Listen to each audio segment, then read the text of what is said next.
Yes, sir. We are live now. Okay. Great.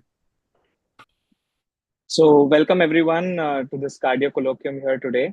And we are really grateful for all of you for joining this evening, sparing some time from your busy schedule. So, without any further delay, I would just like to take you through what we are going to discuss here today. So, we are going to talk about RAS blockers in acute MI from save to paradise MI. Do we have a verdict? And to discuss on this interesting topic, we have expert panel and our moderator, Dr. Anupam Goel. So, ma'am is a DM cardiology. She doesn't definitely need any introduction. She's the director of interventional cardiology at Max Hospital, New Delhi. We also have Dr. Samir Kubba, who's again an eminent faculty.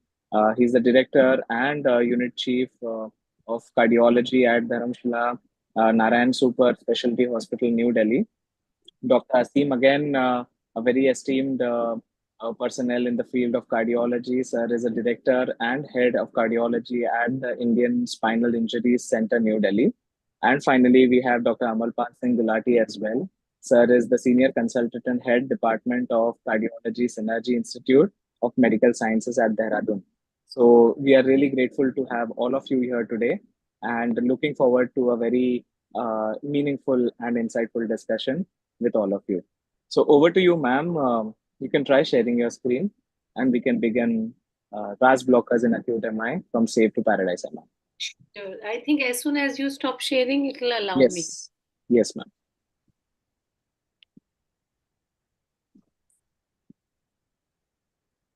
Yeah. Mm.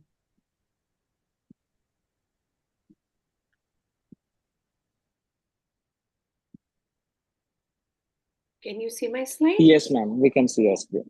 Right. So we'll just go to the next slide. Okay. Hi, good evening, friends. We have a very interesting topic actually. RAS blockers in acute MI. We have a whole lot of literature from past 25 years from safe to paradise MI, but still, do we have the verdict? It's a discussion of topic with my esteemed panelist colleagues today. Let's see what all we discuss and how we can make it useful to have a verdict if possible for the fellow cardiologist. Post MI, we have several molecules which we can use, especially when there is LV dysfunction, in the form of ACE inhibitor, ARBs, ARNI, and we finally will discuss what do the current guidelines suggest to reach to the conclusion. Let's first have a look at the evidence of ACE inhibitors in the field of MI. We have a study ranging from SAVE, AIRI, and TRACE. SAVE was a good study from around 25 years back, which used captopril, then AIRI with ramipril, and TRACE with trendelopril. Let's have a look at these one by one. SAVE was published in 1992, Survival and Left Ventricular Enlargement Study. It was a randomized, double-blind, placebo-controlled, multicentral trial which included patients with myocardial infarction who had LVEF less than 40%. It was not required that patient have overt features of congestive heart failure. They were randomized to the drug between 3 and 16 days, and captopril was used in a maximum dose of 50 mg 3 times daily versus placebo. Patients were followed up from 2 to 5 years, and the results showed that the ACE inhibitor group captopril showed 19% reduction in mortality and 25% reduction in recurrent MI. The cavity dilatation was reduced, and these benefits occurred equally in those patients, those who received lysis and beta blockers and those who didn't. So the effect were independent of the other therapy, and there was significant reduction in cardiac output. Second study is AIRI, acute infarction ramipril efficacy, very interesting trial which had randomized double-blind placebo-controlled multicenter. These patients had acute MI with transient or persistent heart failure. So they were a relatively sicker patient group who were randomized to ramipril versus placebo between 3 to 10 days, around 2,000 patients, and they were followed up for 15 months. Ramipril showed significant reduction in mortality by 27%. 19% reduction in rate of MI and stroke at 6 months, which was very impressive. This study later had a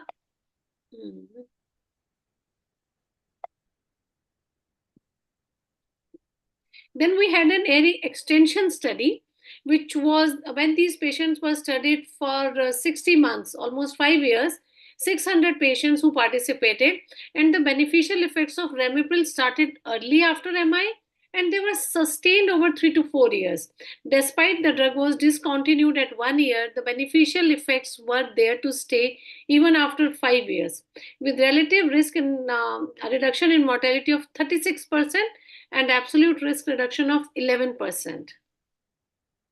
TRACE is another study which used trendopril in the same subject group, and it also had beneficial effects, showed 25% reduction in mortality, 15% reduction in recurrent MI, and 20% reduction in sudden cardiac death. Mind it, ACE inhibitors have been shown to show the reduction in sudden cardiac death as well, like beta blockers.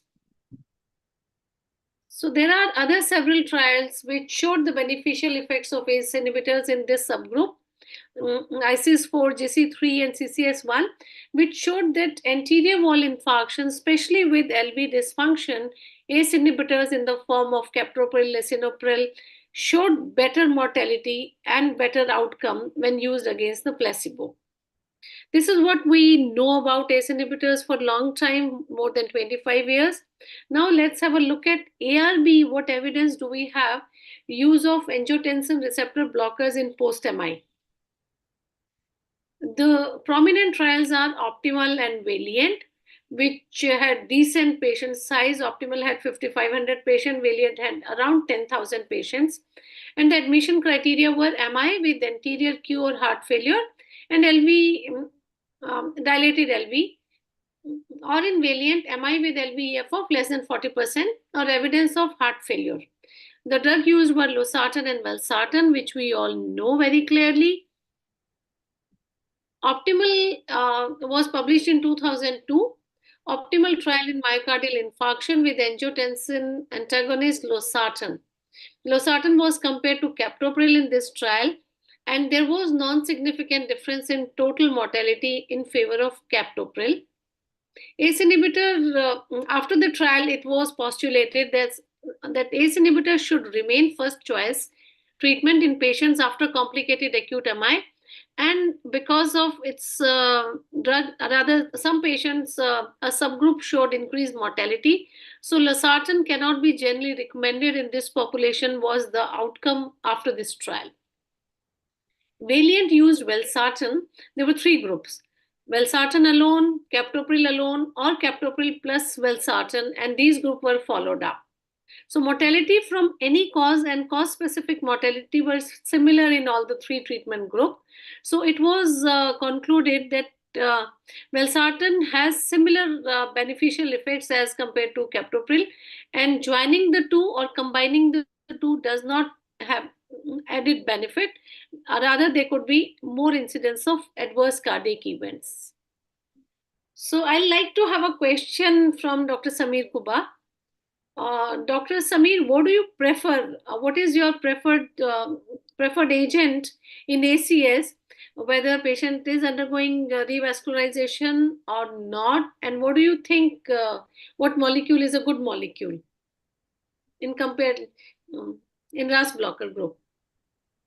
Yeah, thank you, ma'am, for that question. And I think it would depend upon the clinical scenario. And if we look at classical MI with LV dysfunction severe, I think still ACE inhibitors are the choice of drugs which we use, especially patients who have severe LV dysfunction, something like 30-35%, large anterior MI, ACE, ARB, naive or ARNI naive.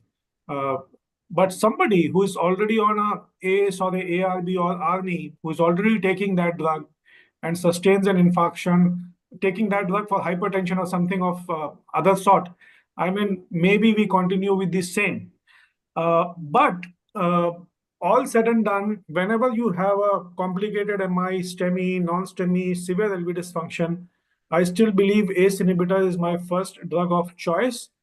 In ACE intolerant patients, I would switch over to an ARB. And ARNI, obviously the Paradise MI will be discussing that, did not show a clear-cut benefit. But if somebody is hypertensive, has a good blood pressure, a relatively younger age, not frail, I would not hesitate even starting ARNI and see how it goes, because ultimately, whenever you have to look at the improvement in the LV function, the kind of benefit with ARNI in the improvement of LV function, we have not seen with any other drug. But having said that, to make things simple, severe LV dysfunction, acute MI, first presentation, heart failure, borderline hemodynamics, I think ACE inhibitors are the drugs of choice. Right. Thank you so much, Dr. Sameer. I think most of us agree to what you said. This is how we practice. And ACE inhibitors are easy to use, especially if the patient is naive to RAS blockers in the setting of MI with ARBs. Thank you so much. I think that's a very great thing we discussed. Dr. Asim, I'd like to have a question from you. Do you switch to an ACE inhibitors in your post-MI patient if patient is already taking ARB? For hypertension, if patient is taking ARB, or you just think that it is okay when we can continue? Yeah, thank you, Dr. Anupam. I think given an option, the ACE inhibitors would be the first choice in MI patient. But having said that, we also have to find out why were ARBs given in the first instance in this patient. Suppose this patient was having cough with ACE inhibitors, and then you had started with ARBs. Again, starting ACE inhibitors might not be, he might again start having cough and all those things, side effects of ACE inhibitors. So we might have to again switch over to the ARBs. But given an option, if we don't know whether why this patient was taking ARB for hypertension in the first instance, I would prefer starting him on ACE inhibitor in the post-MI phase. It's very balanced. That's right. Because instinctively we know that post MI we have stronger data with ACE inhibitors. But if somebody is already taking ARB because of any possible side effect or ACE were not tolerated, then why not continue with that? Otherwise, we all feel that ACE inhibitors have shown stronger beneficial effect in this subset of the patient. Right. That's good. So I think we will proceed further for further discussion. So now let's discuss ARNI. ARNI in the setting of post-MI patient. We have a very interesting trial, Paradise MI, which we all have discussed multiple times. We all have our own inferences from it. It was the first trial for ARNI in post-MI setting. A good data, good trial, well managed.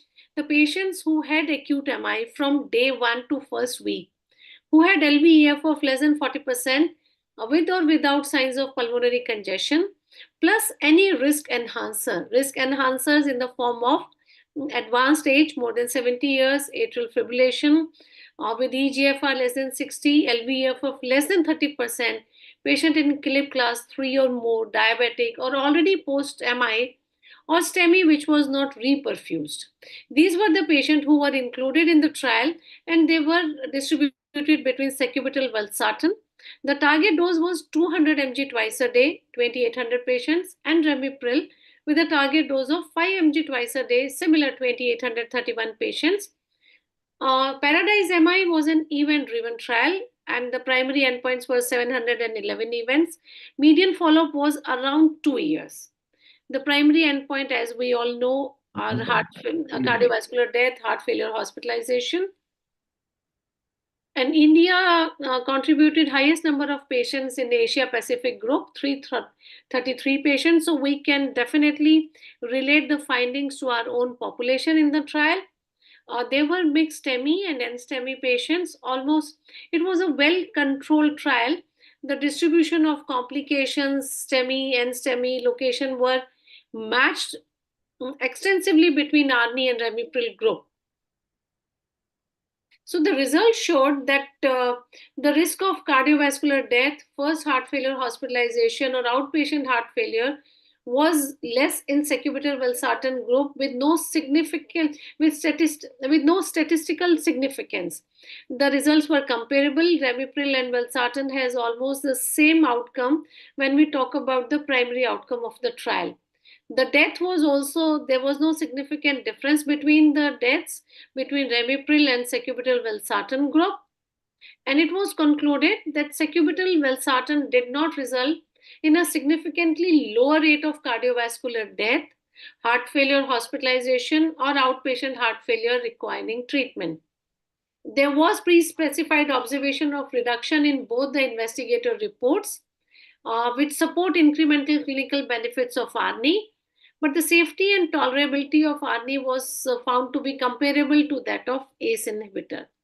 Very interesting trial. It was analyzed differently by all the cardiologist group. There were many editorials, many news about that. Medscape concluded that Paradise MI can't be showed that ARNI cannot beat ramipril in patients with acute MI.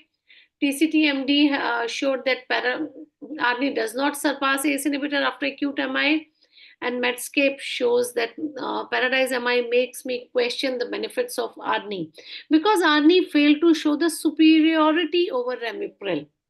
The data from American College of Cardiology summarized that ARNI did not outperform ACE inhibitors after MI, and it missed the significant heart failure event reduction mark in Paradise MI.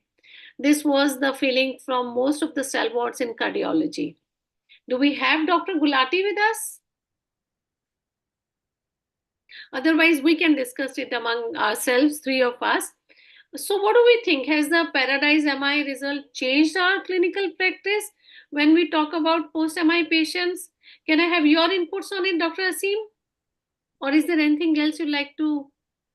Yeah, I actually failed to understand why this trial did not achieve the primary endpoint.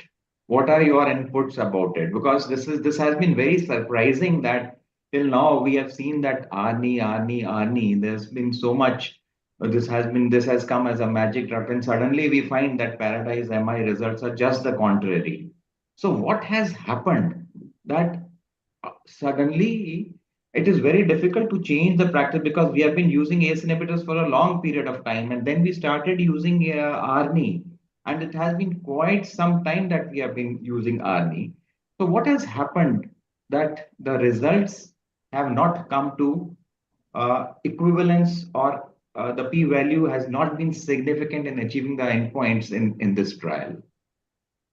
What are Right. your opinions about What do it? you think, Dr. Sameer? Let's just take his opinion as well. Then three of us will discuss. Sure. See, I think nowadays what happens is everything comes as a breaking news, and we fail to read in between the lines. So, I mean, obviously, Arni is going on everywhere, and this trial suddenly had. If you look at the primary endpoint, maybe the p-value was not significant, but if you read between the lines, uh, the patients numerically, the lesser number of events were noted in the Arni arm when compared to the ACE inhibitor arm. And if you look at recurrent cardiovascular events, they were again lower in the ARNI arm when compared to the ACE inhibitor arm. First heart failure event definitely was not significantly different, but if you look at all heart failure in patients followed up for a longer period of time, then ARNI was statistically superior for heart failure prevention, not the first event, but events after that. So, as Dr. Asim mentioned that why did this trial fail? So it might have missed the primary endpoint, but I still believe that those patients who are hemodynamically stable, do not have borderline hemodynamics, can tolerate ARNI, maybe you can start them on ARNI. But many times patients are sick, they are borderline hemodynamics, they do not tolerate the ARNI, and sometimes an over-aggressive use of ARNI can actually lead to more events like renal failure, hyperkalemia, and patients getting dehydrated and coming to you. We have burnt our fingers. Sometimes, like in heart failure, if you look at all the guidelines say start all the four pillars of therapy as fast as possible, simultaneously, sequential, all those things. That's fine. But I think sometimes we go amok and run overboard because every patient is different. So the concept must be choose your patient, the right subset of patient. I feel still in the right selected group of patients, maybe Agni is okay. If not initially, maybe after a few days, because eventually we see maybe after 2 months, 3 months, 4 months, we generally try to shift all these patients to ARNI from ACE inhibitor because they become so-called stable heart failure. Maybe in acute decompensated heart failure, the hemodynamics are such that these patients do not tolerate the ARNI. Or maybe neprilysin inhibition has some other effect, maybe the bradykinin has some other effect. I don't have an answer to it. But still, in my practice, I still use ACE inhibitors post-amine, especially the sicker group of patients, and then over the period of time, switch them to ARNI. These I are some think of my thoughts. I could have made things more complicated rather than no, easy, no, no. but I This think is what discussions are for, and both your views are right, But Dr. Kumar, there are a few things which we need to understand. You are very right that the numerically the adverse event rates were less, which we expected. They didn't reach the statistical significance value, but there are a few things which really need to be sorted further. As Dr. Asim said, the target dose of ARNI was 200 mg twice a day. How many patients are we able to reach this dose post MI? We are not. So maybe the beneficial effects, whatever were seen, would be less if we are not able to reach that dose. When we start ARNI post MI, the hardly we start 50 mg half tablet twice a day. I mean, as compared to Remipril, which is easy to be started at 1.25 mg once a day, twice a day, then 2.5. It's easier to reach a target dose of 5 mg twice a day for ARNI, Remipril, which was used in the trial.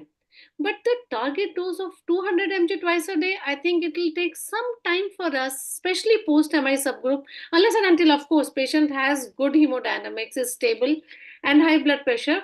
So, of course, this trial really generates lots of discussion. We are very right. That's why three of us are talking different, because it can be looked at from so many different ways. You are right.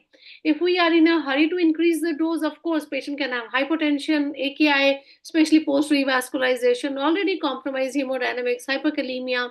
Then we have to hold back on MRAs or something like that. So it is a field which is still evolving. We have ACE inhibitors which have shown to be beneficial.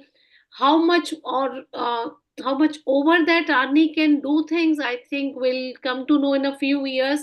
Or we have to go slow, start with ACE inhibitor in this subgroup, then go slowly. Yes, this is what we are all discussing. And there's so many ways. It has huge data. This was a well conducted trial. The numerical numbers were definitely, complications were less in ARNI. But when we look at it from practical solution, I don't think we are going to use 200 mg twice a day dose very often. So it definitely is a mixed bag. We can, and you very rightly said, every patient is different. We can't be just guided by what guideline is saying. They are to guide us. Every patient is different. Borderline hemodynamics, you and me would definitely start with Remipril, small dose. But yes, if patient has been taken ARNI and is well tolerating, then why not? That's true. yeah, and even in heart failure, I don't know, maybe we reach a 200 milligram BD dose of ARNI maybe in 10-15% of patients. Most of the patients are either on 100 BD, maximum 150 BD, or even 50 BD. And we see sicker patients of heart failure in our practice, Indian patients, severe LV dysfunction, borderline hemodynamics, BP remains 1995. So to achieve a 200 milligram BD dose is a problem. And that is why identifying your patients from the beginning is very important. And in acute MI situation, it is different from the stable heart failure. I mean, we should not use the word stable heart failure, but acute MI situation has more We of know what we hemodynamics. are talking. You're right. And especially in this subgroup, I mean, ACE inhibitors are better maybe through their bradykinin pathway as well. Yes, yes, It causes absolutely. vasodilatation. It causes endothelial stabilization. So Yes, those beneficial effects would also come into play when we talk about ACE inhibitors post MI. Maybe that is completely, the reason completely. Remipril is the only molecule which has been able to show the benefits, right? Good. So that's what. Absolutely, Dr. Anupam. But see, the events have definitely been less with the ARNI as compared to ACE inhibitors, although they have not reached statistical Significance. significance. So Hmm. we cannot disregard this fact that ACE inhibitors are equivalent to ARNI in this subset of patients. What I feel is that, as Dr. Kuba also said, that probably this trial started seeing the first heart failure event. and probably the burden or repeat hospitalizations for heart failure might not have been assessed for a long period of time, because the trial was stopped once that patient came into the first event of heart failure. And had that patient been further followed up for a period of few years more, probably then that patient, we would have known whether the continuation of ARNI as compared to the ACE inhibitor would have benefited that population or not.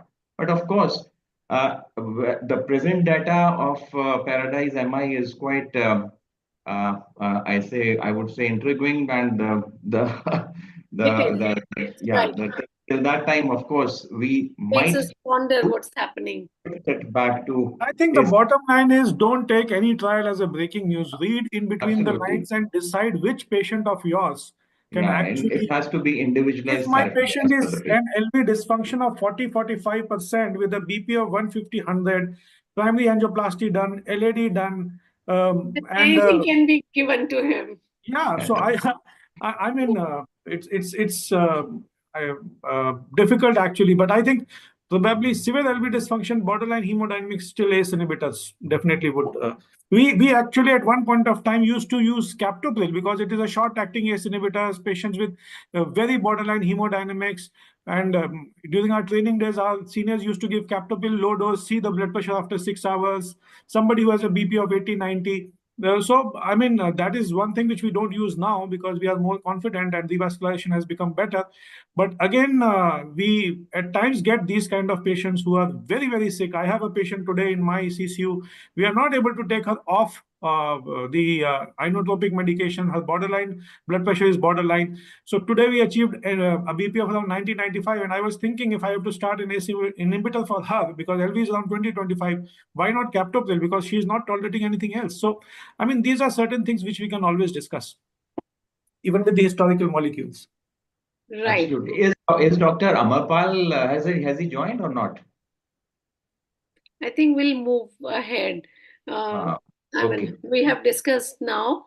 Sure. So when he comes, we can, of course, take his inputs on this and then move again. Yeah.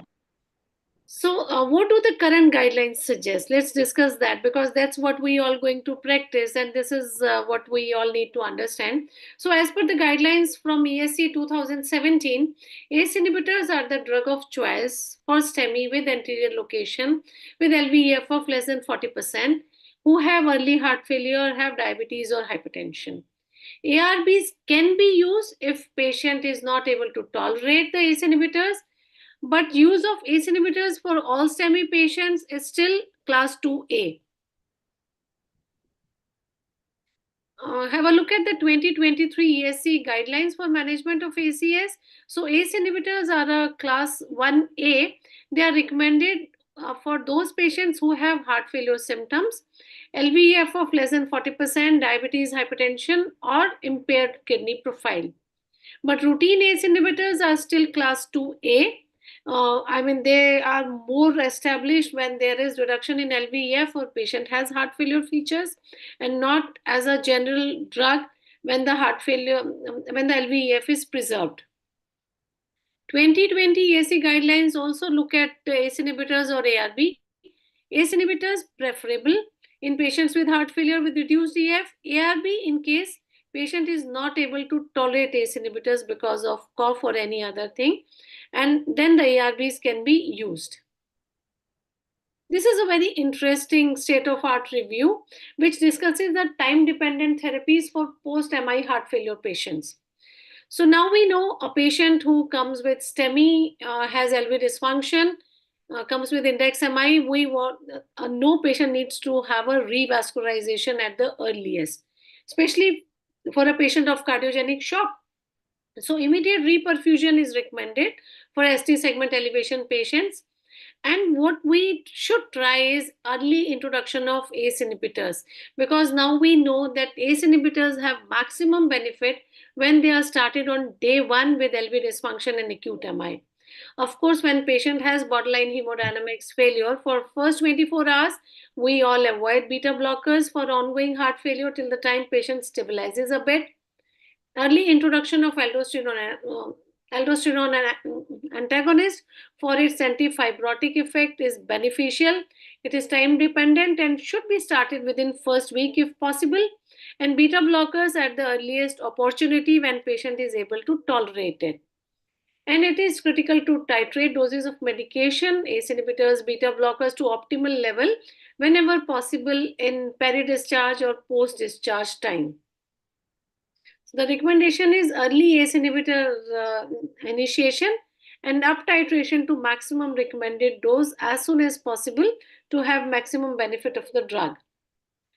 We had very interesting review by Jack. It revisited ARI and published it again, which shows that ACE inhibitors, when used in first year of this subset of patient with an EF of less than 40%, the beneficial effects were persistent even at 5 years or later.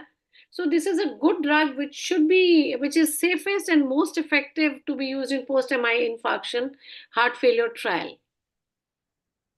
So Dr. Samir, we have another question to discuss.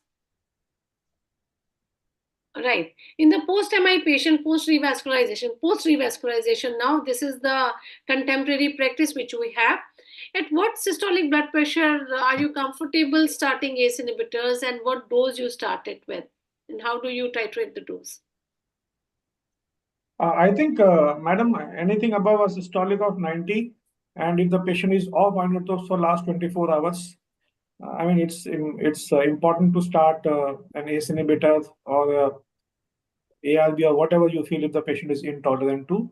Go low and go slow, especially in the vulnerable group of patients who are elderly, frail, ladies. If somebody is having a good blood pressure, obviously you can start at a higher dose.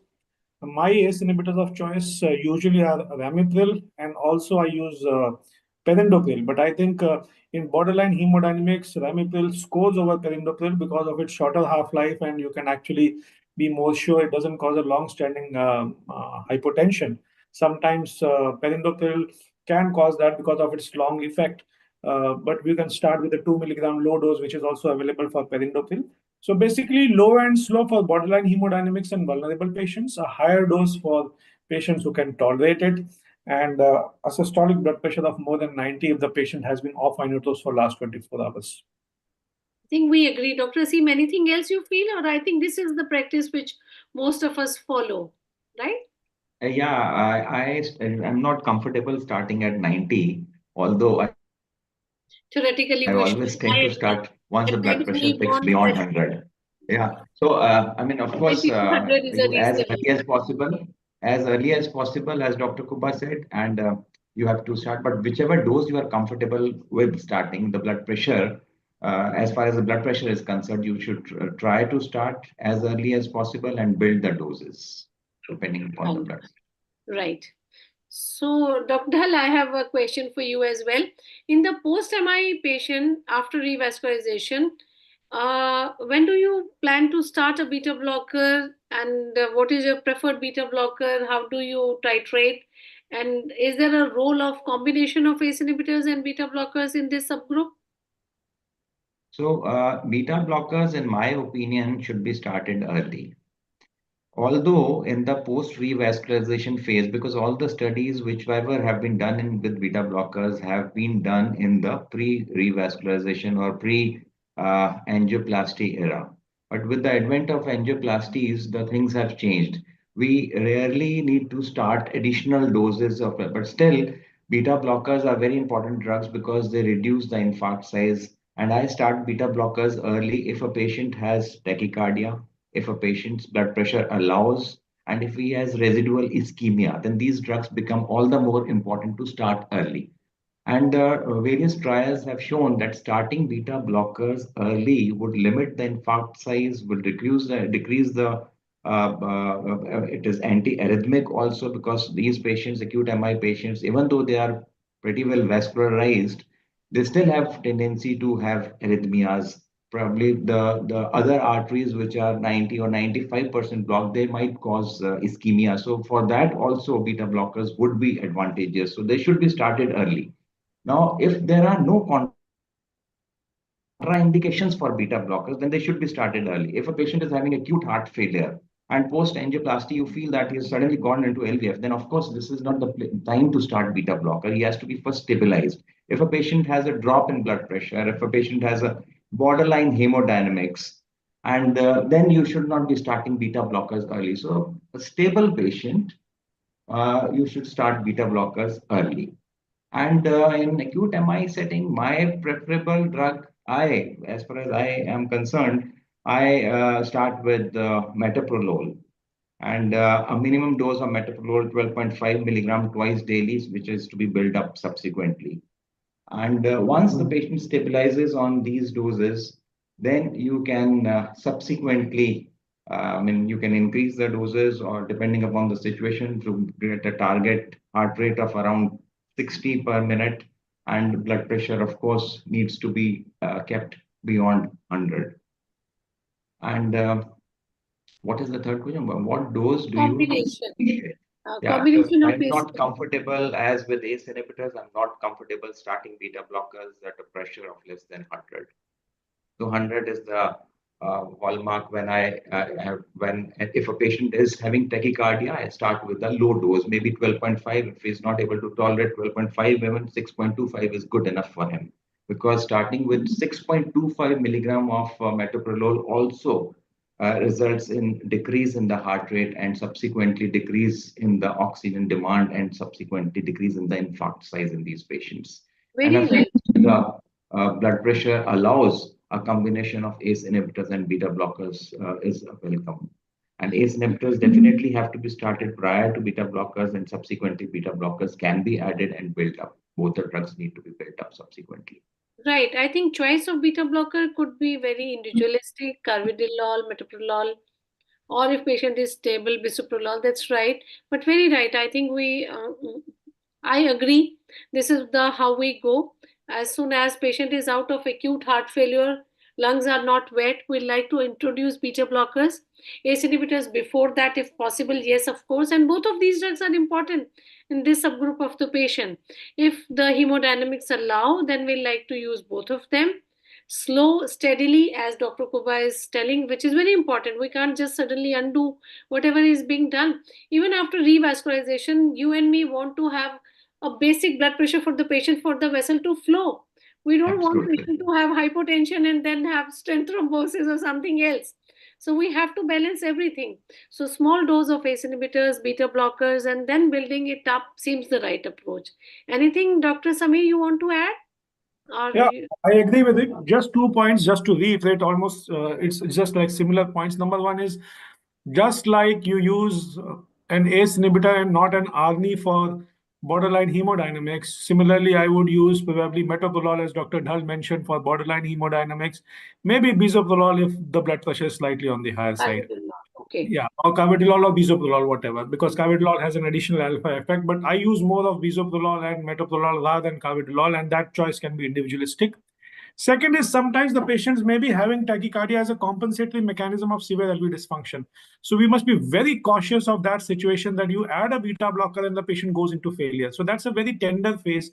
So clinically, with your investigations, with your biomarkers, I mean, when to initiate beta blocker actually at times in patients who are relatively sick, who have just come out of cardiogenic shock, who are off IABP or inotropes, maybe not being very aggressive. You may wait for 1 or 2 days and then start it, because that tachycardia may be a compensatory mechanism. And sometimes your severe LV dysfunction patients may have tachycardia because of volume under depletion. And we always feel that the patient will be overloaded. But we have seen patients who are LV of 20-25%, maybe they are volume underloaded. So seeing the IVC, looking at the CVP or the pulmonary capillary wedge pressure, all these things become important.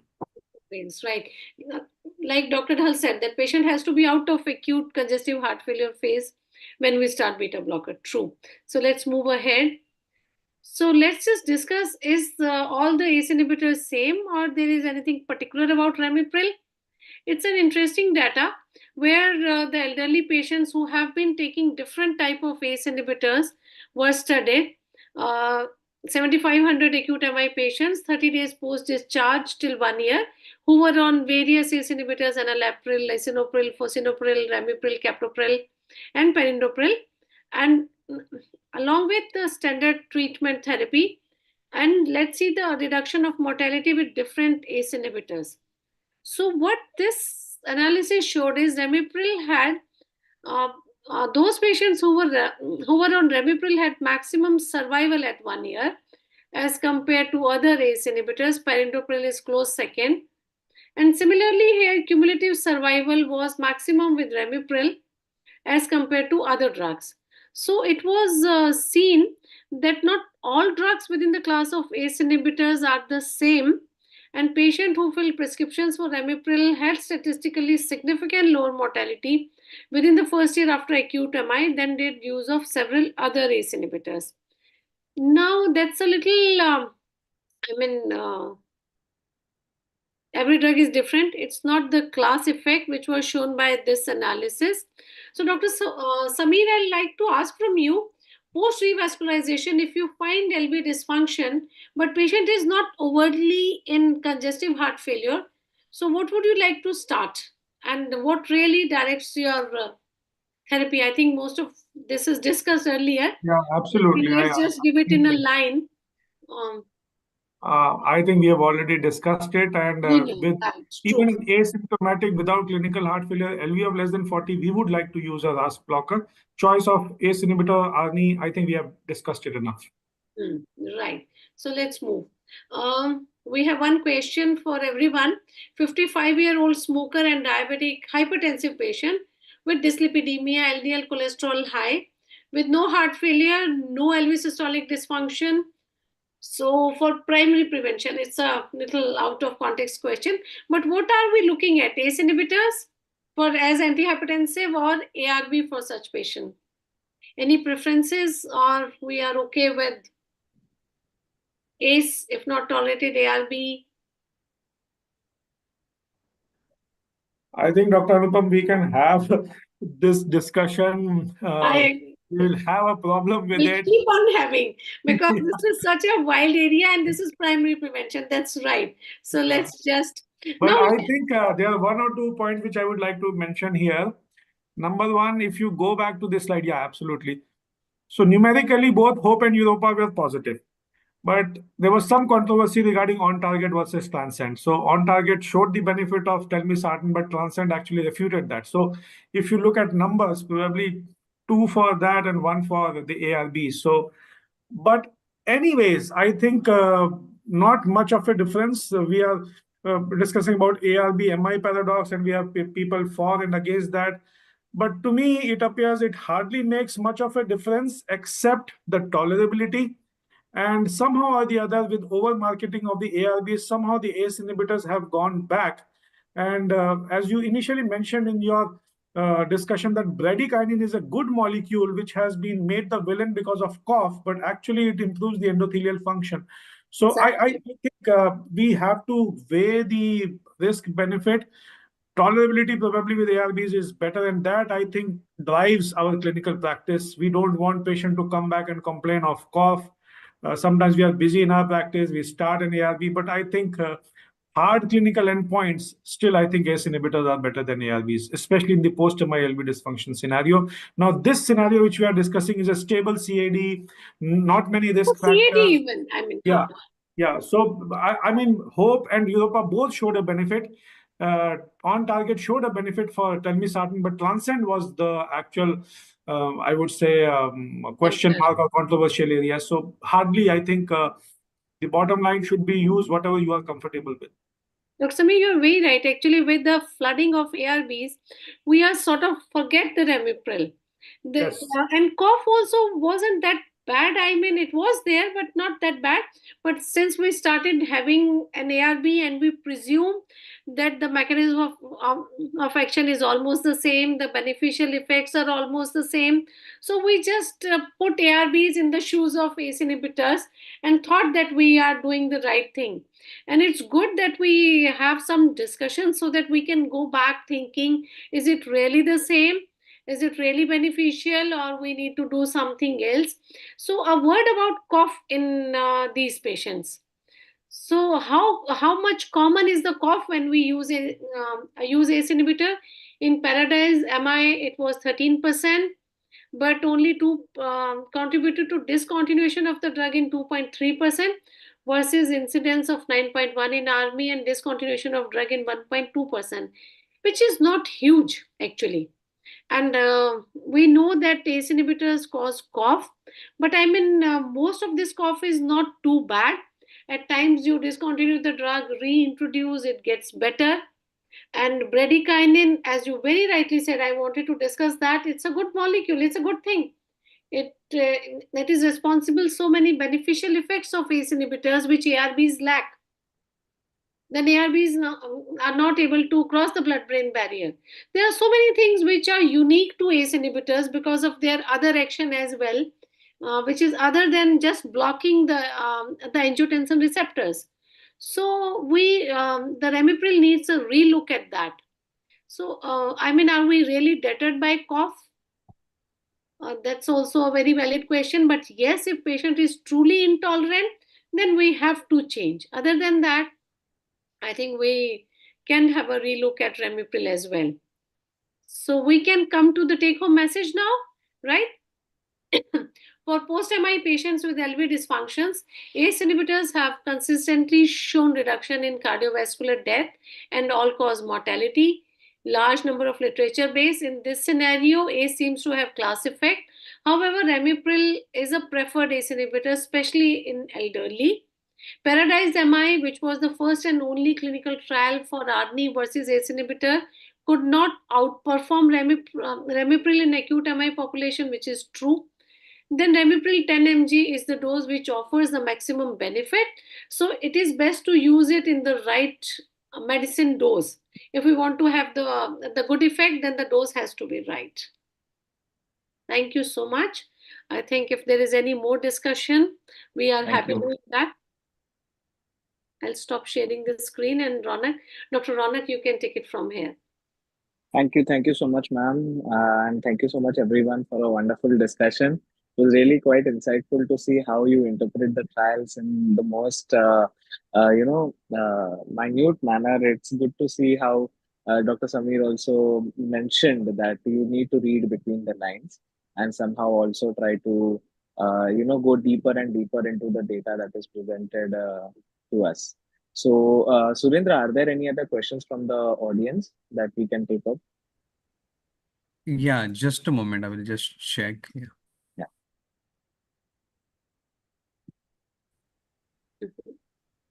It was also quite good to know regarding this dose of ARNI, which Anupam ma'am spoke about, especially in the Paradise MI trial, and how many of these percent of patients do receive the same in the clinical practice. So until Surendra checks that, maybe I could ask all three of our experts, what percentage of your patients would you suggest are currently receiving 200 mg of ARNI? As Dr. Samir was trying to say, stable heart failure, though we all know this is no term. But yes, those heart failure patients who are relatively stable have reached this value, or patients of hypertensive heart failure who can tolerate higher doses of ARNI. Other than that, I think most of the patients, especially post-MI, we will not like to have this dose. And they are unlikely to reach this dose anytime soon after MI. And I think two drugs are very good. The field is open. I don't think we have a clear verdict yet. We need to read between the line. We need to read more and more, have more such forums to discuss, so that we are open to ideas. Once we are bombarded with everything new molecule coming, maybe we just start thinking in one line. Unless and until we take a pause, go through the literature again, discuss it amongst our peers, and then I think we are better informed to take a good decision for our patients. Right, ma'am. Yeah. So I think Ronak, we have couple of questions. So I think, ma'am, if you allow, we can go ahead with it. Yeah. Yeah. So one of the interesting question. So Dr. Manoj has asked, my question is in selection of ARNI or ACE inhibitors in post-traumatic heart failure, which is easier to handle, cough or hypotension? So I think. That's very interesting, very right. Which is easier to handle. Of course, hypertension makes us all scared. So cough is easy to handle. And then, I mean, if patient has really excessive cough, then we can even stop the molecule. We don't have to choose between the two. Try to give small dose of molecule ACE inhibitor as we discussed. And if there are the borderline hemodynamics, hypotension is not a good idea, especially in post-MI subset. So it's important to maintain a good systolic blood pressure, very right, preferably 100, definitely not less than 90, because then inotropes would undo everything good we are trying to add. So cough is a lesser devil, I believe. Okay. So, ma'am, we have another question from the audience. Maybe this will be last question since we are almost about the time. So the question is patient with hypertension and diabetes, how often they have underlying cardiac complication? Should we consider ARBs or ACE inhibitor in such cases as first drug of choice? So diabetic, if we take a CAD equivalent, then most of these are at high risk of having ASCVD sooner or later. So along with the standard treatment, as we discussed throughout the meeting, ACE inhibitors or ARB, I don't think either has really shown a very significant difference other than the other group. Right, Dr. Samin, Dr. Asim? Yeah, actually, this is Yeah, what we were discussing in the last yeah. part of the presentation, Europa and Hope and The Transcend and non-target. the So it is primary actually, primary yeah. prevention of CAD. I would like to make a couple of points here regarding the dosage of 200 milligram BD. I think in my practice, I've been able to achieve only 10 to 15% of patients that dose. Put ACS and heart failure together, and mostly it is heart failure. Second Less is, than 1% in my clinical experience. uh, You have been maybe able we to have achieve it different, yeah, 10%. maybe the kind of patients we see, I mean, in clinic patients, acute patients, I mean, you go to a peripheral center. So I think it is diversity of practice rather than anything else. So But I think hypertensive heart failure patients only respond well to such high doses. Others, post-MI patients have hardly been able to achieve. And secondly, if a absolutely. patient has been previously hypertensive on multiple drugs, which are not controlled on single drug, two drugs, he's taking multiple drugs. So the effect of LV dysfunction and the decrease in BP is not much. So that patient may be able to tolerate those high doses of RDs. Yeah, in fact, it's an excellent drug for resistant hypertension. I have used in my patients who were just referred to me uh, hypertensive bleed, 4 drugs, 5 drugs, not achieving blood pressure control. And the moment you switch them to Arni 200 milligram BD, obviously gradually uptide, they do fantastic. And I think, in fact, if you look at history, Arni was developed actually as an antihypertensive agent, but Novartis did not market it because the space in the hypertension market was hardly any. But we have realized, and it's an excellent drug for resistant hypertension, and many of our patients have achieved good blood pressure control. That is another thing which I wanted to discuss. And the third thing is sometimes, it's very important to listen to your patient. I had a patient around 20, 25 years back, and I put a pacemaker for her, and she was having hypertension, and we gave her the routine drugs at that point of time. And then she started to have persistent cough. And so I switched from Ramipril to telmisartan, and she still continued to have persistent cough. Now she was something like a resistant hypertension on many other drugs, and she was an educated patient. And so I was not able to figure. She said कि नहीं इससे नहीं है मेरे को इस दवाई से होता है, and that medication was amlodipine. I said it cannot happen with amlodipine. I have never heard of it. She said कि you know better, you are a doctor, but I think it happens because of this. So I said, okay, you stop it, and we switched it over to another drug, and the cough disappeared. And somewhere in Google, I found that persistent lingering dry cough can be an extremely rare side effect of amlodipine. So I mean, no drug, and we were discussing about cough. Sometimes we feel ACE inhibitor is the culprit. Maybe there are other culprits, and maybe they have made more of villains. Like MRAs are made villains for hyperkalemia. Similarly, ACE inhibitors are made villain for cough. So we really need to look into that and do not. I think we should not believe our patients on the benefit of ACE inhibitors. That should be the message which we are discussing today. For some reason or the other, because of excessive marketing of other drugs, we have somehow forgotten the ACE inhibitors. So that I think is something which we must take home. That That's they the are as purpose good. of this discussion today, I think. We really need to have a relook at a good molecule which we have almost forgotten. True. Absolutely. Thank you you so much. Right. Yes.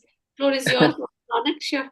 No. So, ma'am, thank you so much for wonderful moderation. And Dr. Samir and Dr. Asim, it's always a pleasure hearing you out. And it was a very, very insightful discussion. We also gained so much out of it because every time I listen to, I've worked with Dr. Samir also previously. So every time there's something new that he comes up with, and I always learn from the discussions that we have. So thank you so much, and I'm sure everybody here in the audience as well resonate with what I am saying here today.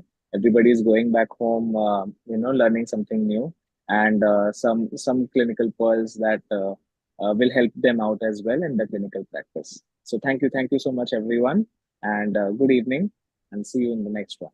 Thank you so much for giving us this Thank you. platform. We all learn every time we discuss with our friends, our colleagues, our peer group. Thank you so much. That's right. Thank Thank Thank you. you, you, ma'am, Dr. for your Anupam. excellent Thank you, Thank Dr. you, moderation Rajesh, and Samir. ma'am. keeping Thank you, everything Dr. on Samir, time. Dr. Arsim. Thank you. Thank you, Dr. Asim. Thank you. It was nice seeing you, Thank although you. virtually. So, Thanks. Too many years. Yeah. thank you. Bye. Okay. Bye. Thank you.